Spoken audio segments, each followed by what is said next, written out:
Hi hello నమస్తే అందరికీ welcome back to my channel. It's me Bhanu. Sriramanavami శుభాకాంక్షలండి అందరికీ.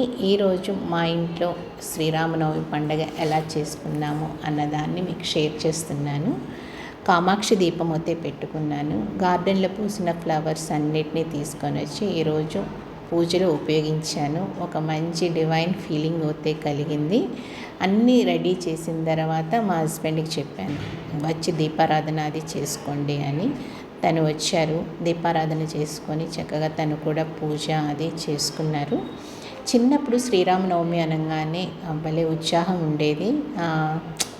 మా ఊరు విజయవాడ కదా. విజయవాడలో నేను చిన్నప్పుడు శ్రీరామనవమి పండుగ ఎలా చేసుకునేవాళ్ళము అవన్నీ అలా గుర్తుకొచ్చాయి. అక్కడ మంచి మంచి స్ట్రీట్స్ ఉండేవి. ఆ స్ట్రీట్స్ మధ్యలో కూడా వీధుల్లో ఒక జంక్షన్ దగ్గర మంచిగా కళ్యాణ మండపం వేసుకొని షామియానా అవన్నీ వేసి దంపతుల చేత సీతారాముల కళ్యాణం చేయించేవాళ్ళు. అలా నాకు చిన్నప్పుడు ఒకసారి మేము ఒక ఇంట్లో అద్దెకుండేవాళ్ళం. అద్దెకుండేటప్పుడు మా ఓనర్స్ ప్రతి శ్రీరామనవమికి విగ్రహాలు తీసుకొని వెళ్ళి అక్కడ పెట్టి సీతారాముల కళ్యాణం చేయించేవాళ్ళట. అప్పుడు నా వయసు జస్ట్ నేను అప్పుడు 6th క్లాస్ ఏదో చదువుకుంటున్నాను.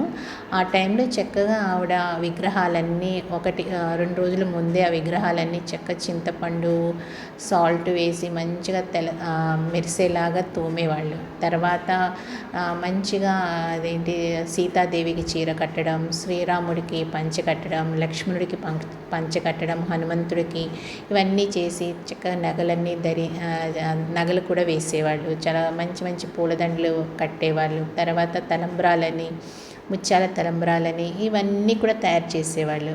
అప్పుడు ఆవిడ దగ్గర కూర్చొని నేను ఇవన్నీ చూసేదాన్ని. నా చేత కూడా చీర కట్టించి ఇవన్నీ నా చేత కూడా చేయించారు. అలా నేను అక్కడ అవన్నీ చూసి చాలా నేర్చుకున్నాను. సీతారాముల కళ్యాణం కళ్ళారా చూశాను. అదే ఫస్ట్ టైం అండి, అదే లాస్ట్ టైము. తర్వాత ఎప్పుడు మామూలుగా ఇంకా మనకి టెలివిజన్లో చూసుకోవడం ఇవి అలవాటైపోయాయి కదా.